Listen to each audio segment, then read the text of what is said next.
Well, hello and welcome to Let's Talk Boundaries. Today we have a truly special guest, image consultant extraordinaire KC Sullivan, founder of Curating Confidence. KC has helped countless people refine their personal style, boost their self-esteem, and step into their most authentic selves. In this lively and insightful conversation, we dig deep into the heart of self-love, exploring what it really means to create your own self-love story. Let's dive in.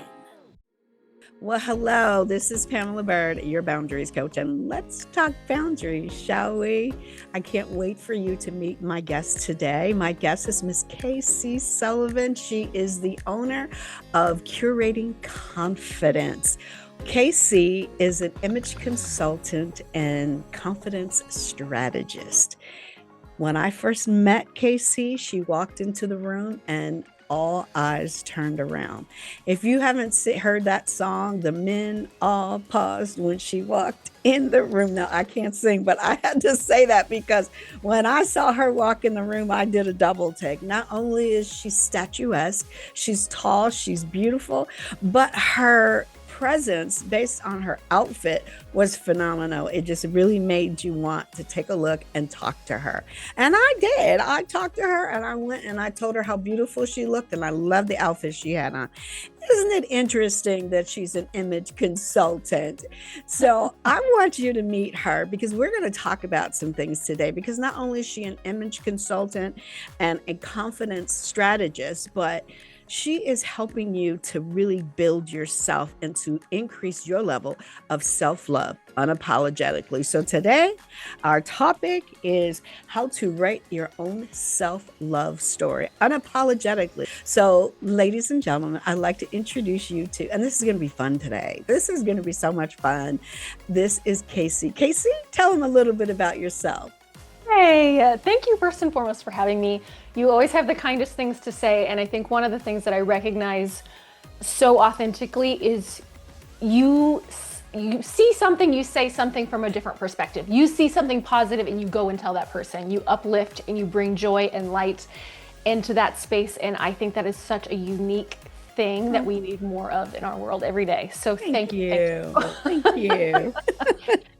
Oh, so I'm excited to be here. You really kind of said it all. I really have a background in fashion. I've spent 20 years or so in the fashion industry in multiple capacities.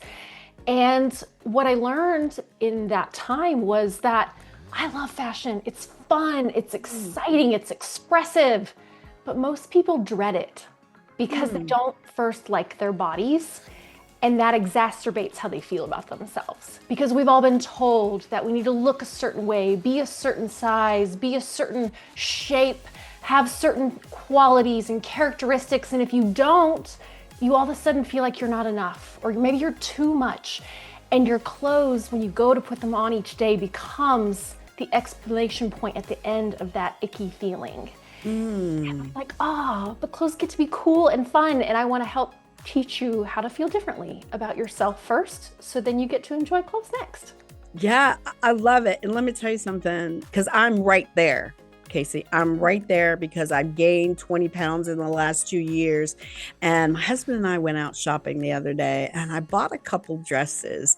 And of course, I'm going back and forth with the different sizes, hoping that one fits better than the other. And I am right in the middle, Casey. I'm right in the middle of two sizes. And so I decided, because I haven't been able to work out in 6 months because of rotator cuff surgery, at least with my arms, I've gained weight. And because I'm in the middle, I chose these dresses that were the size up because I didn't want to show any of the stuff that I'm not happy with. But, I realized when I put them on that they're too big for me and they do nothing for me. So what do you do when you're, and my confidence is pretty good, but what do you do when you just don't feel good, no matter, especially in that mid range between sizes? What do you do to build, to make sure you feel good about what you're wearing? Yeah, I think that is such a common thing that we all face. And We have so been taught to like pay attention to the number matters.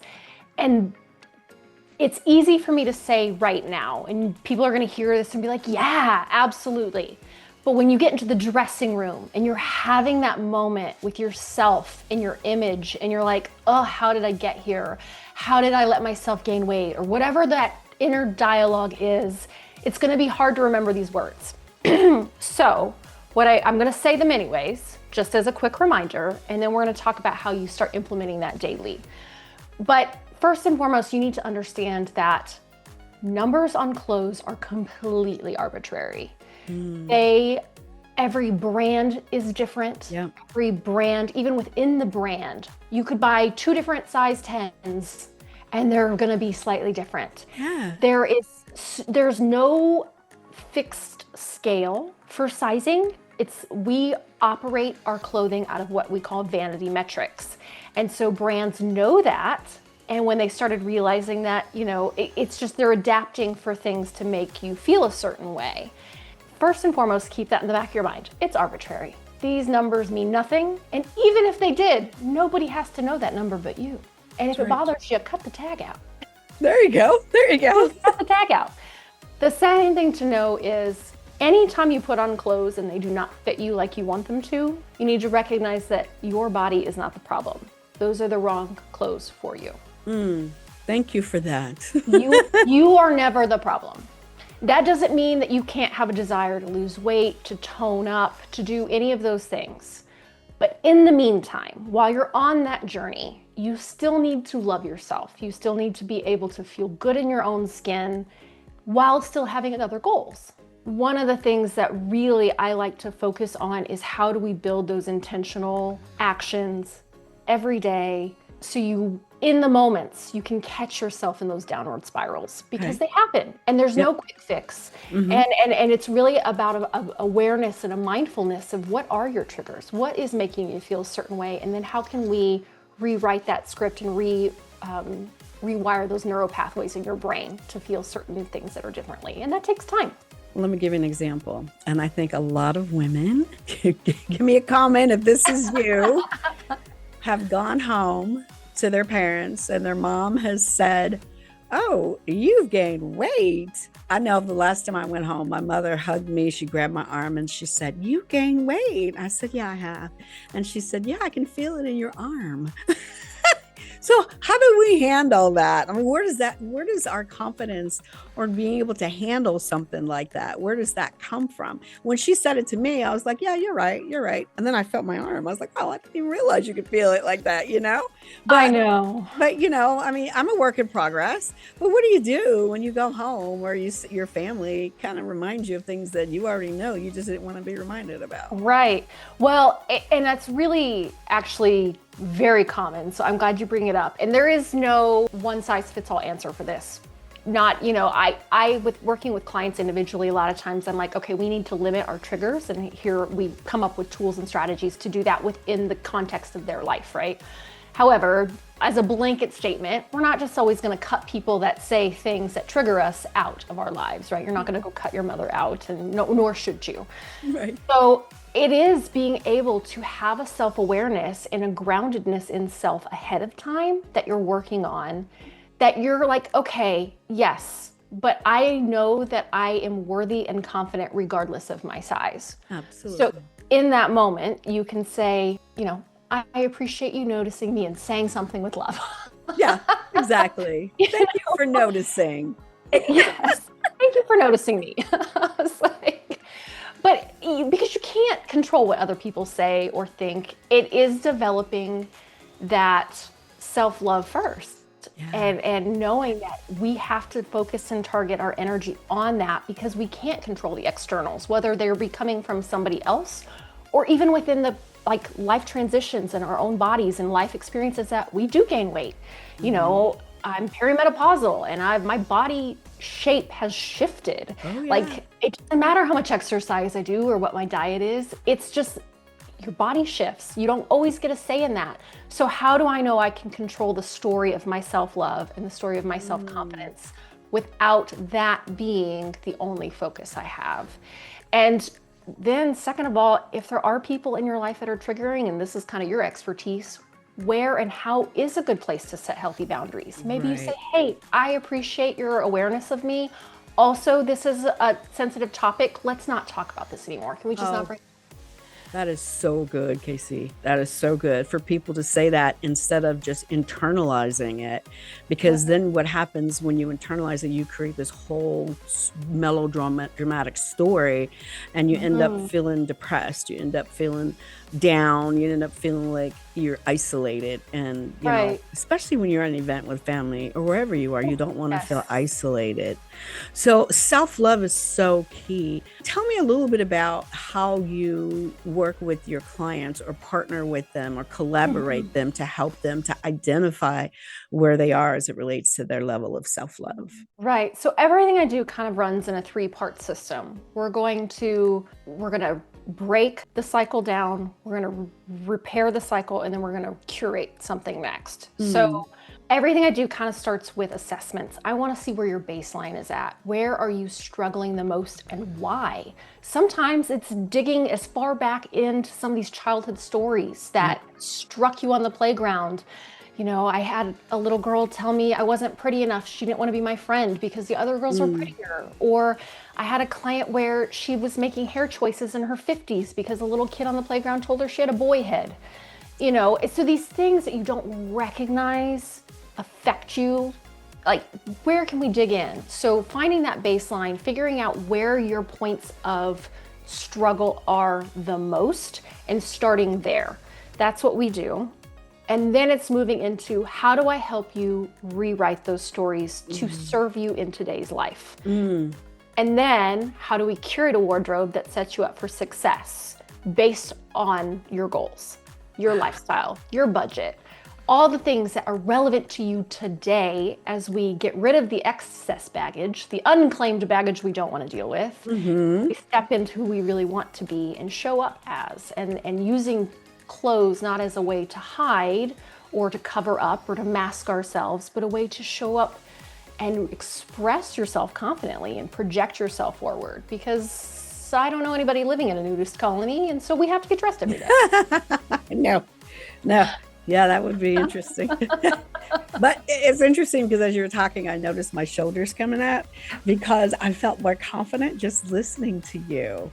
And I am more aware of things just from talking to you.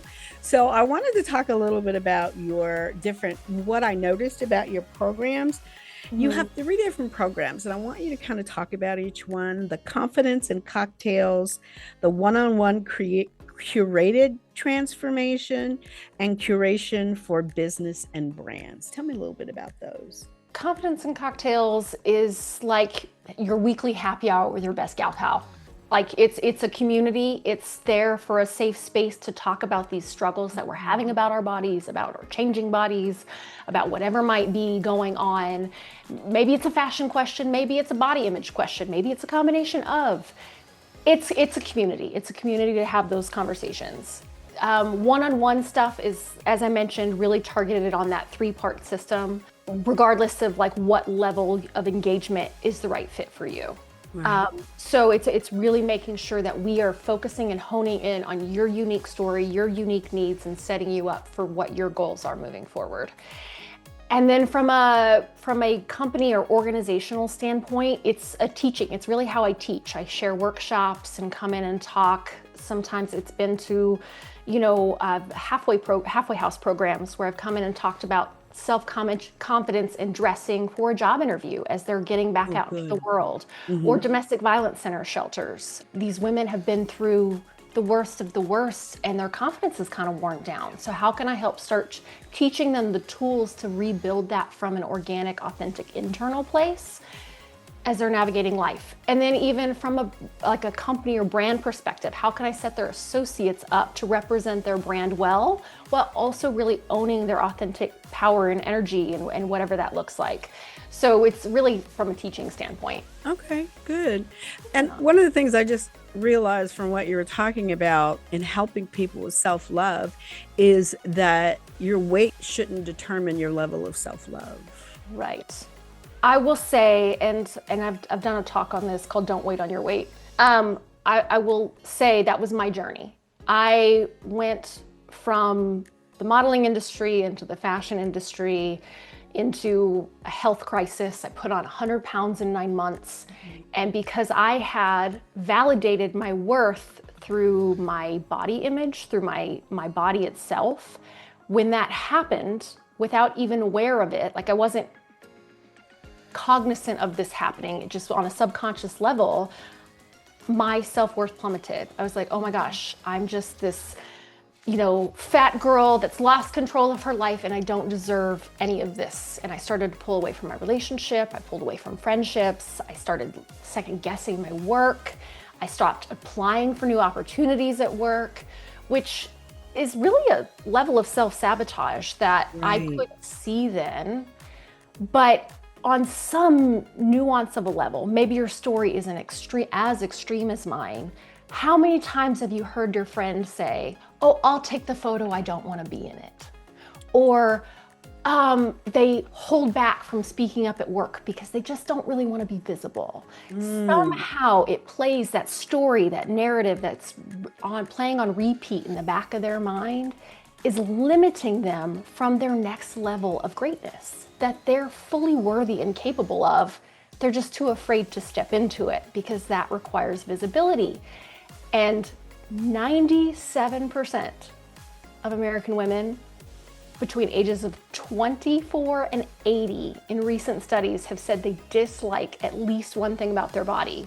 And they've made choices in life and careers based on that belief. Wow. And if you look at statistics like that and you have conversations with women out and about, you'll notice these little things show up. You notice how their way they feel about their weight is kind of making them shy away or hold back or whatever. And I'm like, I don't want to swim with my kids at the pool. People are going to be looking at me in a swimsuit. This is a life memory you get to make. And you're worried that 10 years, this random stranger, but we do. And I'm just as guilty of it. Yeah. So it's like, where are those little stories showing up in your life and how are they affecting the choices that you make in your day to day?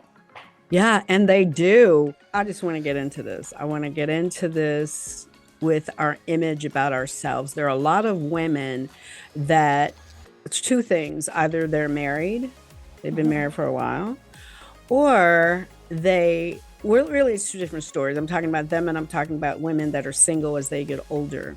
And I'm just saying what I see, especially with married women after they've been married for a while, they stop taking care of themselves. They stop putting makeup on. They stop doing their hair. They just throw on some sweats and they're good to go. Mm-hmm. Talk to me about how it sounds like I don't know if it's acceptance or what it is, but what are some of the thoughts that come to mind for you when I mention that? Yeah, I do think that's common. I think the thing for me that I would want to point out is understanding your motives behind it. I get up and I get dressed every day, not to please somebody else, not to whatever, because it makes me happy, because it makes me feel good. And so I think a lot of us are taught culturally that that's how we're going to attract somebody and that's how we're going to find love.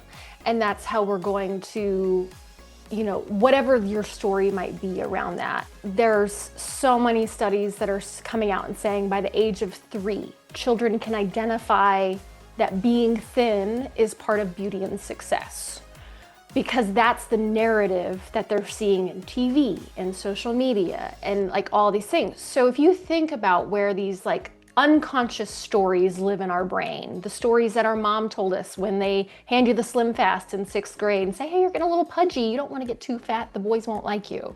I've had people tell me that their moms did that. And the mom is doing it from a place of love. Yeah. She wants her child to succeed. She wants her child to feel good and wonderful. But it's the story and the narrative that shows up like that. And now we have a yo-yo diet culture. Always on to the new trend or whatever it might be. So I think it's first recognizing why you're choosing the choices you are. Are you doing it for yourself or are you doing it for somebody else? Because if you're doing it for somebody else, it's hard to maintain. You won't have the desire to, right? Like you're you run out of the momentum because you get settled in and comfortable. So now you don't have like the same energy to go and impress, maybe. Instead of saying, I'm getting dressed for me and how this makes me feel. And one of the things that I think is like really important for you to understand is there's this concept called enclothed cognition. And it is the scientific study about how we feel in our clothes directly affects our behaviors and our performance.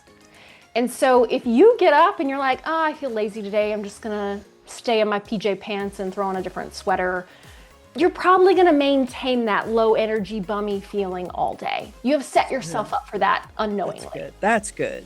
So when COVID hit and people stopped getting dressed and then they're going to their computers and their PJs and they're like, I just don't feel very productive. I'm like, and then they start the doom scroll. So okay, maybe it does take you 30 extra minutes to be a little intentional, to clean up, to put on something else. But I guarantee you it takes me no longer to put my 2 legs into a pair of dress pants that I love and feel great in than it does to put my 2 legs into a pair of yoga pants that makes me feel frumpy. So, and I'm not saying you can't feel fabulous in a pair of yoga pants. Right. But it's the perspective of what makes you feel a certain way and what are you trying to achieve that day, and making sure that the motivation behind your choices is strictly for you, and that's how they become sustainable. So I love that, because I think that a lot of women will, like I was mentioning about married women, it's easy to just get up and just be casual. But one thing I notice when I do it for me, my husband benefits. Yes. He's like, oh wow, you look really nice. And it's nice to hear that. If you have the love language of words of affirmation and you're not dressing up and somebody's not saying anything to you, then you're missing out. Because it's like Casey said, just being a little more intentional will get you those words of affirmation that you so desire. Right. And another thing is, as this was a debate I had with someone, and you can tell me, I think you might answer it based on what you just said, but I'm going to give you an opportunity. Let's hear it. Someone said that women don't dress for men, they dress for women, other women. What are your thoughts on that? I think it's case by case. I definitely think there's some truth in that. I think collectively as women, I heard somebody explain it as a staircase once, and I think it's a really great analogy, so I'm going to steal it. It was not my original idea, so I don't want to take it, but they talk about this invisible staircase that we are on. And we have culturally been taught that if we're on stairs, there's only room for one woman on a stair. And so therefore we are constantly in competition, because we look at somewhere like, oh my gosh, they're thinner than me, they have a flatter stomach, they dress better, they're on this stair and I'm down here. And now it makes me feel some sort of way about that person, and I'm gonna judge them because I feel insecure about myself. And the idea that our judgments of other women are often focused around the things that we feel insecure about ourselves. It really has nothing to do with the other woman. Like, for example, when I was going through a lot of my body image struggles at the height of it, one of my biggest areas of stress was my stomach. I went from having this great flat tummy to very round and protruding, and I was very self-conscious about it. And so I immediately, when I would see another woman in a room, I would look at her stomach, like, what does that say about me? But it wasn't because I actually cared about that woman, and I don't mean this in an ugly way, it's just she was irrelevant in my day-to-day life. It wasn't because I was actually trying to judge her. I was looking at her to compare myself to find the truth in my own self-worth. Wow, that's good. Your mind will focus and find the truth in whatever you believe it to be. So at that point, I thought that I was ugly, I was fat, and I was unworthy, and that just proved my point, because she was clearly so much better than me.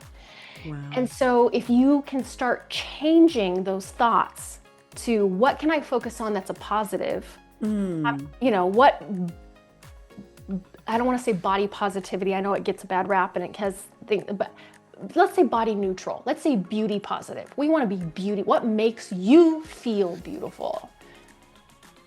Like, that can be different for anybody. Maybe it's a floral dress. Maybe it's your bright pink lip. You know, for me, it's gonna be something else. So let's focus on what makes you feel beautiful, and then you start to look for those positive things in your day versus the negative ones. We are so trained to focus on the negative.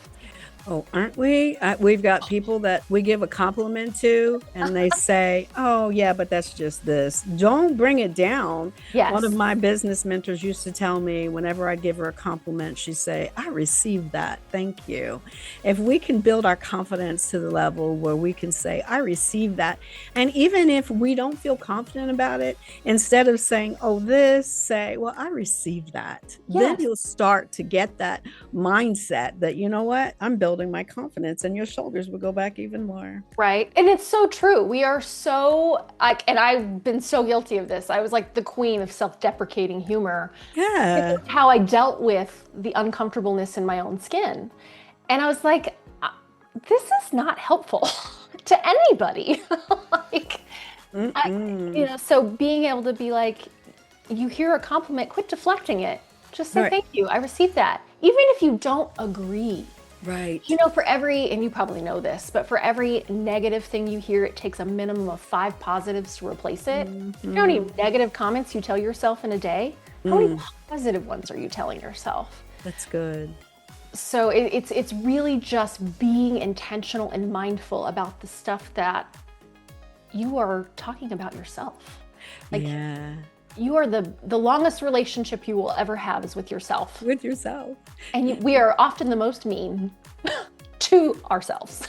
Like, Well, and that brings up a point because we're talking about self-love. What you're talking about is really a form of self-care that most people would just brush off and they won't make time for because they're making time for everybody else instead of ooh, themselves. yes, that's so true. We are so, so guilty of that. And a lot of times I think that boils down to not feeling worthy of having time to yourself. Like you're gotta go take care of everybody else and you're the last person on the list. But I know people use this analogy a lot, but it really is true. You gotta put your oxygen mask on first You before you do. see anybody. You do. You pass out, you are no good to anybody. So we have to take the Exactly. times. And I'm not saying that has to be a spa day or getting your nails done or spending money at all. It can be 2 minutes of taking a couple deep breaths and saying, I am beautiful in the mirror. In the I mirror. love my smile. I feel great about my hair day today. Whatever that is, that's free and it takes a minute. That's But right. it will instrumentally change the whole energy of how your day starts. Doesn't it? It Oh, surely does. I know. It does. So, and I know I indicated something earlier about older women, and it doesn't necessarily have to be older women, just women who are single. Hmm. There's the thing about their body image. And I think what you do is help them to understand self love unapologetically. So, what are some words of encouragement that you can give to older women that are out there? And they may be looking for a man, they may not be, but just to help them to take care of themselves no matter what. Ooh, that's a really good question. And I think one of the things that we are seeing more and more because we are living longer and longer is like this need to not age. Like how obsessed are we as a culture to not age? And I'm guilty of it, trust me. Like I started graying in my early 20s or no, my later 20s, and I have really dark hair. So it shows up. And it was just last year that I was like, you know what?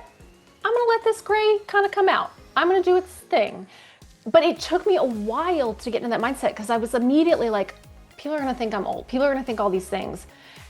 And, and in like the culture of the fillers and the Botox and the surgeries and I'm not saying those things are blanket statement, don't do them, they're wrong. Right, That's right. not at all what I'm saying. I'm just saying that if you can start from a place of trying to love yourself before you do those things, if you still choose to do them, are actually going to be more effective because it becomes this, for lack of a better term right now, gateway drug almost.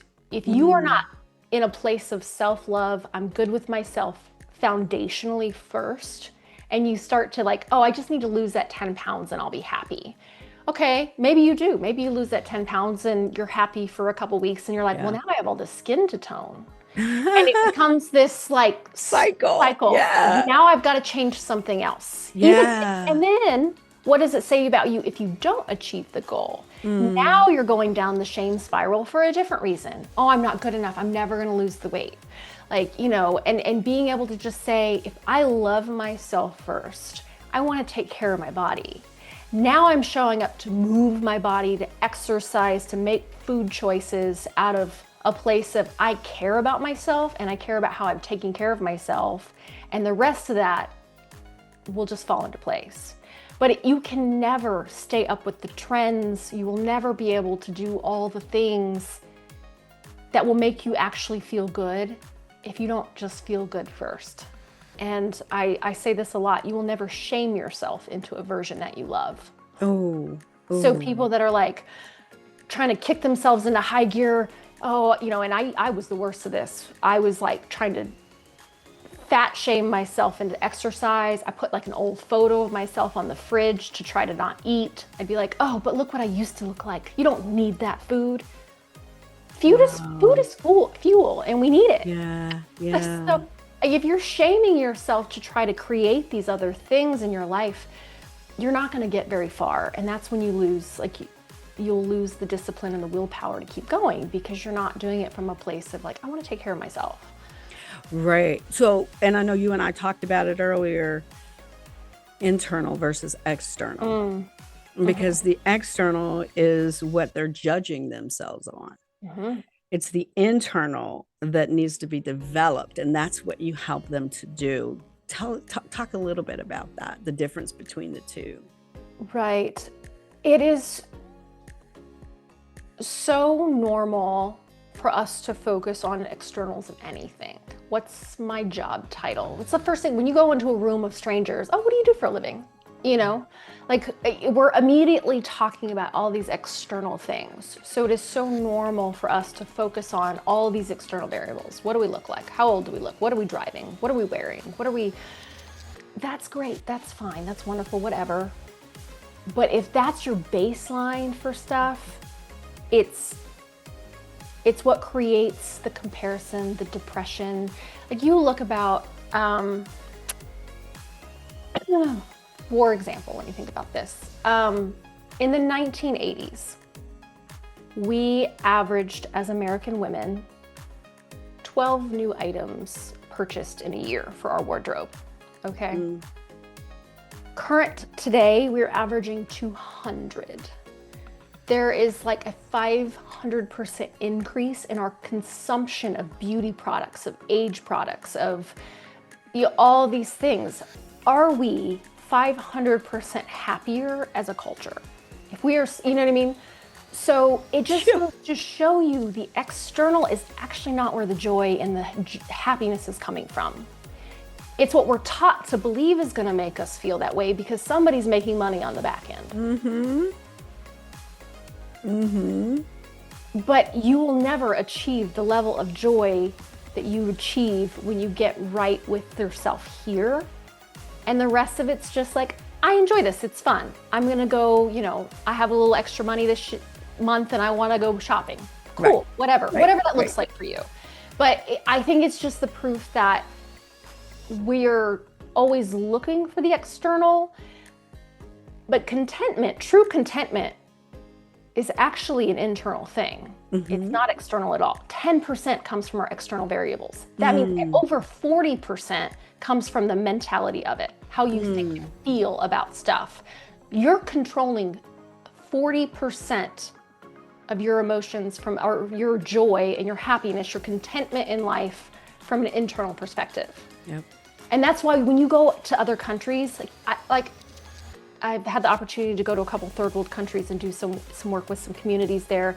Biggest blessing of my life, because getting to see people that have absolutely nothing live in joy and contentment when you're drowning inside with insecurity and self-loathing and depression. And I'm like, wait, narrative is backwards. No, it's because they are choosing those things, and it is an internal dialogue. And it's hard to wrap your brain around. It's hard to admit sometimes, but man, I see people that have nothing be so generous and so joy-filled, makes you realize that has nothing to do with the externals at all. It doesn't. And they don't really have anybody else to compare it to. Right. So they're all on the even playing field. Yes. And I love that when they do like uniforms in parochial schools or whatever, they all have to wear the same thing because there's no competition. Then you can start looking what's internal versus what's external. Right. But let's think about external for a minute because we are externally. Yes. We're I'm an image consultant. Yeah, you know? exactly. So let's talk about that because that's the fun part that I want to talk about. That, yeah, when I talk about internal, at this point, speaking with KC, I'm talking about expanding your boundaries, guys, expanding to the possibilities of who you can be when you start to understand what it means to love yourself. And when you love yourself, the way you carry yourself is so different. I can honestly say that when I walk somewhere, I imagine rose petals being thrown ahead of me. Oh, I like that. Yes, because I'm worthy of those rose petals, no matter how I look, no matter what anybody says about me, because I have the confidence in knowing who I am. But there's something about the way that someone walks, and a lot of it has to do with that external. So talk a little bit about the wardrobe support that you give, because a lot of times people don't know how to dress with the bodies that they're in, and they haven't figured out how to transition from their current body, from their former body to their current body. And I say it because as I get older, I have to change things. And because, you've heard people say, well, she's too old to dress like that. First of all, she's not too old to dress like that. If she wants to dress like that, she has every right to dress like that. But sometimes we need help transitioning for a more in line with the look that we want to put out there. So talk a little bit how you help with that. So first and foremost, I think that there's a level of shame that a lot of women have around not being able to dress well. And I really think it's something that you weren't taught to. How would you know? Like, I've gone to school for this. I've studied it. I've spent 20 years practicing it. I am going to understand it on a different level. That's why you hire an expert for anything. Yes. Right? Because this is what I've studied. I've dug into, I understand the concepts, like all of that stuff. And it's my job to teach it to you. But if you've never been taught, why would you know? We are taught to choose our clothes originally as little kids by whoever's raising us, right? Whether it's a mom, a dad, a grandma, an aunt, uncle, it's our adults in our proximity. That's what we learn from. And then as we become teenagers, we look into our peers and we're like, but who's teaching them how to dress? So now we're like trying to fit into this like trend or this thing, but you look different than her and that trend doesn't look the same on you. So you end up hating it. And now you don't like your body even more. And it goes in this vicious cycle. Our bodies evolve. They just do. As we evolve as humans.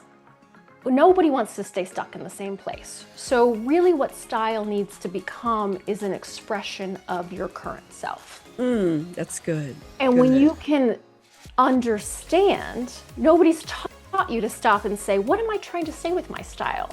Well, you're a walking billboard for yourself. Yep. We are an image-based world, as we've already established. Yep. We, apart from the population that does literally not have vision, you see things and you're interpreting, 10,000 plus images a day. And our minds are taking in all these images and they're saying something. What's the same thing when a stranger meets you? You have 7 seconds to make a first impression. 90% of those 7 seconds are nonverbal. When you know that those 90% of those 7 seconds are nonverbal and you can actually choose to control the script, what are you saying? It's your body language. It's the way you make eye contact. It's how you shake their hand, and it's how you're dressed, like it or not. So what I say is, this is not about brands. It's not about labels. It's not about materialism or vanity. It's about carrying yourself in a way that you want to present yourself. So when you understand that, the rest of it falls away. Then I don't have to worry about, okay, I can't control their perception of me. But if I know that I have made every effort to put my best foot forward and I feel confident in myself, I don't care what they think about me. That's right. So it's not about making someone like me. It's about liking yourself and putting that version of yourself forward for other people to get to see. And so it's teaching people, for me, it's really helping people understand, okay, what's your lifestyle look like? If you're a busy soccer mom running to and from work to games to whatever, stilettos and that dress probably aren't functional for you. So we need to understand your day-to-day lifestyle, what your clothes are trying to serve your purpose. We want to understand your goals, and we want to understand your budget. And that's how we start building a wardrobe. So I do this thing where I help them create a framework of words to live by when they're picking out clothes. It helps them when they shop. It helps them when you get dressed in the morning. And it's those words, 3 to 5 words. And you say, I need a practical word. That's your day-to-day life. What is practical for me every single day? Maybe it's comfort, maybe it's casual, maybe it's whimsical. It can be anything, right? So what's your practical word? What is your emotional word? How do you want to feel? Do you want to feel confident? Do you want to feel approachable? Do you want to feel, what's your emotional word or 2? And then what's your aspirational word? What are you trying to grow into? And then if you have these 3 to 5 word framework, you look in your closet and you're like, that doesn't make me feel that way. It can immediately go. It gives you permission to let that thing go, and it can bless somebody else. Same thing when you're shopping. Most of us go and we're like, I want something new and I'm just gonna rummage around. And you're like, oh, I like green. I'm gonna grab this green shirt. And then you don't think about the fact that you already have 6 other green shirts at home and you probably don't need that green shirt. Or it's on such a great sale, you can't live without it. And I say all this stuff because I do it. Like, I'm just as guilty, that's why I'm aware of it. But you buy that thing on sale because you can't live without it, but you really don't have anywhere to wear it. It doesn't actually fit you or serve your lifestyle, even though in passing you're like, that's so great and it's so cheap, I can't not have it. Right. Well, is it really cheap if you never wear it? It's going to sit in the closet. Yeah, even if it's $10 and it hangs in the closet and collects dust for 3 years, is it really cheap? Yeah. You could at least have 2 coffees. Exactly. So how often do you think, this is kind of a side note, how often do you think, based on what you said, should people really go out and clean out their closet? Everybody's a little different. I was actually just talking to a good friend of mine about how desperately I need to purge my closet. As style evolves and all the things. And so I am just as guilty of this, and I say this. So I really, at minimum, each season once a year. So spring and summer, fall and winter. Both need to be gone through once a year. Give it a look over. You've evolved. Your life's evolved. Maybe your body's changed. And the number one thing I will say, people are like, oh, I'm holding on to that because I'm going to be that size again someday. Cool. Maybe you are. I'm not trying to say you shouldn't work for weight loss again. But guess what? If that's hanging first in front in your closet and the first thing you see is the reminder that you are failing at your diet, do you think that's setting you up for success? No. So those clothes that you're holding on to for the day you lose the weight to wear them, at least put them in a box and tuck them under the bed for a while. And label it. Yeah, and label it. Set yourself up a date 6 months from now if you are actively on a weight loss journey to try them on again. And then you'll be so excited. It'll be like shopping all over again. Yeah. But to constantly, day in and day out, have this reminder every time you walk in your closet, like, I don't fit that. That's not helping you achieve any goal. No, that's like that picture you put up on the refrigerator of you from when you were. It's gaslighting yourself. It is. Oh, absolutely. Wonderful. Absolutely. Making you feel down. And we don't need to make ourselves feel down. Other people do that enough if we allow them to. Yes. So if you will set yourself up with 3 to 5 words that you are wanting to create your outlet, closet around, it makes going into your closet easier. Okay, now I'm going to do a purge. I'm going to look at this item. Does it fit 3 out of those 5 words? Nope, it's got to go. If it does, cool. Good. And I love that because what you said was we change, we evolve. So we really do it every season. And we may not do it, but at least we need to do a post check on it. So when you go in that closet, have those words that you indicated and use that as your litmus test, so to speak.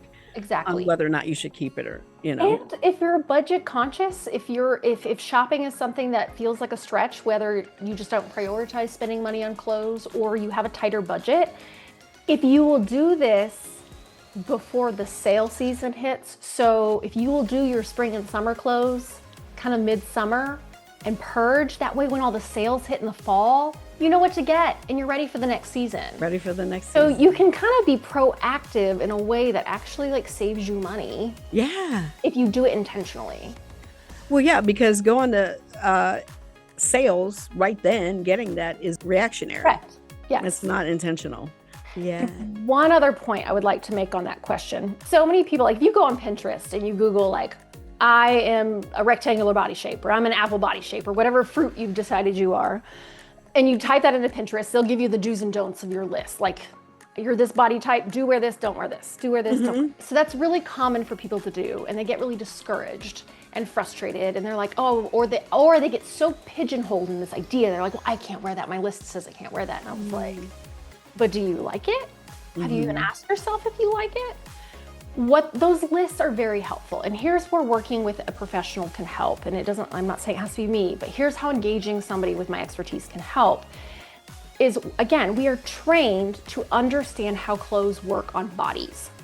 So we have an understanding that your body is your canvas. If you think about it as a piece of art, your body is your canvas, and you're using clothes to create line, proportion, and balance. And that's what any good art class will teach you about shapes on a canvas. You are creating line, balance, and proportion, utilizing clothes as the medium. So when you understand that balance and proportion on your body shape, you can start to figure out what works and doesn't work for you. And then when you dive into the nuance of like, hey, she's pear-shaped and she's pear-shaped. They look identical, but guess what? They don't like the same things because they have different body stories. They have experienced different things in life. I have 2 clients that are built almost identically. One of them can't stand her backside, the other one loves her bum. They have a different perception of what beauty is. So one of them wants to hide her hips and butt, while the other one wants to showcase it. They're built exactly the same. So they're not going to be wearing the same outfits. So it's really understanding the nuance of your personal story, of your personal feelings, and then how to create the silhouettes that make you achieve those things using balance, proportion, and line. And then you feel so good. And then you feel so confident. You're like, I don't care what weight I am. I look amazing. Yes, yes. You need to get in touch with KC. I'm telling you, the things that she can help you with to help you to build your story of love. Self-love is amazing. KC, thank you. Oh, thank you for sharing this. Fun. Oh, I told you it was going to be fun.